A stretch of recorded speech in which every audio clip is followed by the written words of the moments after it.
सोचिए, आज रात ठीक 12 बजे अगर दुनिया की सारी सिलिकॉन चिप्स अचानक काम करना बंद कर दें तो क्या होगा? आप कहेंगे कि फोन बंद हो जाएगा, इंटरनेट नहीं चलेगा। लेकिन सच इससे कहीं ज्यादा भयानक है। सिर्फ 10 मिनट के अंदर दुनिया भर के बैंकों का सर्वर क्रैश हो जाएगा, आपका पैसा डिजिटल शून्य बन जाएगा। आधे घंटे में अस्पतालों की वेंटिलेटर मशीनें और एमआरआई स्कैनर्स लोहे का कबाड़ बन जाएंगी। हवाई जहाज जो हवा में हैं, उनका संपर्क जमीन से टूट जाएगा।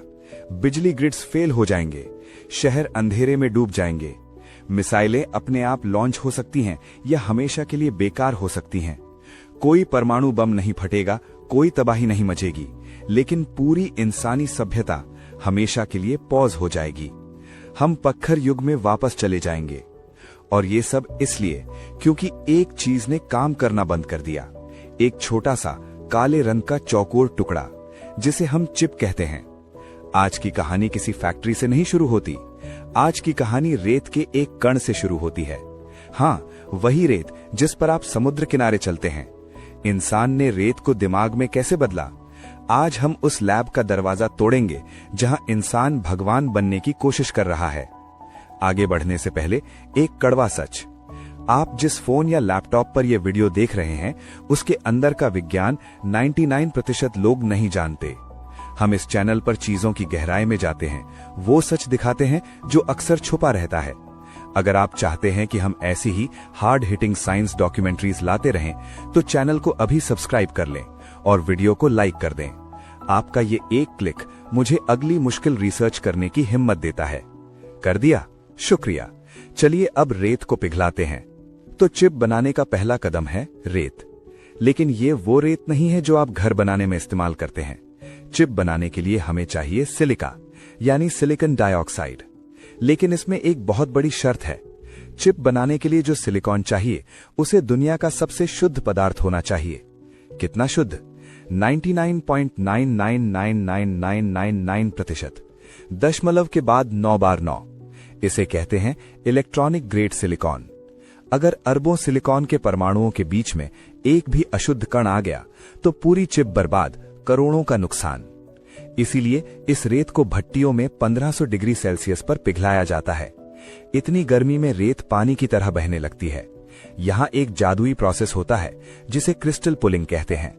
पिघले हुए सिलिकॉन में एक बीज यानी सीड क्रिस्टल डाला जाता है और उसे धीरे धीरे घुमाते हुए ऊपर खींचा जाता है। नतीजा, एक ठोस चमकदार चांदी जैसा सिलेंडर बाहर निकलता है। इसे कहते हैं इंगट। ये सिलेंडर भारी होता है, लगभग 100 से 200 किलो का। ये पूरी तरह से एक ही क्रिस्टल से बना होता है। ये धरती पर मौजूद सबसे व्यवस्थित चीजों में से एक है। अब इस भारी भरकम सिलेंडर को काटा जाता है। हीरे की आरी से इसके पतले पतले स्लाइस किए जाते हैं, इतने पतले कि एक स्लाइस इंसान के बाल से भी पतला हो। इन गोल टुकड़ों को कहते हैं वेफर्स।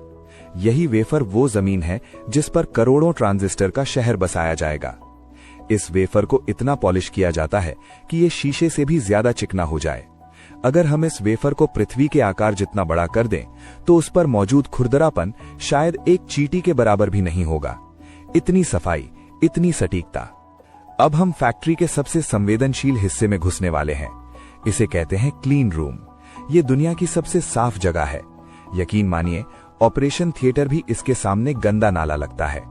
ऑपरेशन थिएटर में हवा में हजारों धूल के कण हो सकते हैं, लेकिन यहाँ 1 क्यूबिक फुट हवा में धूल का एक भी कण मिलना मुश्किल है। क्यों?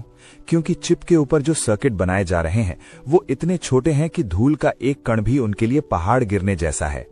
अगर एक कण चिप पर गिर गया तो सर्किट टूट जाएगा, चिप मर जाएगी। इसीलिए यहाँ काम करने वाले इंजीनियर्स बनी सूट्स पहनते हैं। सिर्फ उनकी आंखें दिखती हैं, क्योंकि यहाँ सबसे बड़ा खतरा मशीन नहीं, इंसान है। हमारी त्वचा से गिरते मृत कोशिकाएं, हमारे बालों का डैंड्रफ या हमारी सांस की भाप, ये सब चिप के लिए जहर है। अब आता है वो स्टेप जो दिमाग घुमा देता है। सवाल ये है कि एक छोटे से वेफर पर अरबों बिलियन सर्किट कैसे बनाए जाते हैं? क्या कोई इंसान हाथ से बनाता है? नामुमकिन। क्या कोई रोबोट बनाता है? वो भी इतना बारीक काम नहीं कर सकता। तो फिर कौन बनाता है? जवाब है रोशनी। इस प्रोसेस को कहते हैं फोटोलिथोग्राफी। ये सुनने में मुश्किल लगता है, लेकिन इसे एक फोटो खींचने जैसा समझिए। सबसे पहले वेफर के ऊपर एक खास केमिकल लगाया जाता है जिसे फोटोरेसिस्ट कहते हैं। ये केमिकल रोशनी के प्रति संवेदनशील होता है। फिर चिप का ब्लूप्रिंट कांच की प्लेट पर तैयार किया जाता है जिसे मास्क कहते हैं। अब एक बहुत ही खास मशीन जिसे ASML मशीन कहते हैं, जो खुद एक बस के बराबर बड़ी होती है और कीमत 1500 करोड़ रुपए होती है, वो अल्ट्रावायलेट रोशनी यानी UV रोशनी फेंकती है। ये रोशनी मास्क से गुजरती है और वेफर पर पड़ती है। जहां जहां रोशनी पड़ती है वहां का केमिकल बदल जाता है।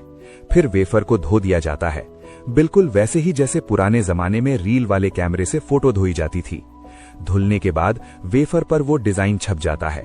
लेकिन ये सिर्फ एक बार नहीं होता, ये प्रोसेस बार बार दोहराया जाता है। एक चिप कोई एक मंजिला इमारत नहीं है, ये 100 मंजिला गगनचुंबी इमारत है। लेयर के ऊपर लेयर, सर्किट के ऊपर सर्किट। हर बार वेफर को धोया जाता है, उस पर गैसें छोड़ी जाती हैं, धातु की परतें चढ़ाई जाती हैं। इंसान की एक छोटी सी गलती और पूरा का पूरा बैच कचरे में। और यहां हम जिस स्केल की बात कर रहे हैं उसे समझना जरूरी है। हम बात कर रहे हैं नैनोमीटर की। 1 नैनोमीटर कितना छोटा होता है? अपने बाल को तोड़िए, उस बाल की मोटाई के 50,000 टुकड़े कर दीजिए, वो एक टुकड़ा 1 नैनोमीटर है। आज की मॉडर्न चिप्स जैसे आपके आईफोन या एंड्रॉयड में हैं, उनके अंदर के ट्रांजिस्टर 3 नैनोमीटर या 2 नैनोमीटर के होते हैं।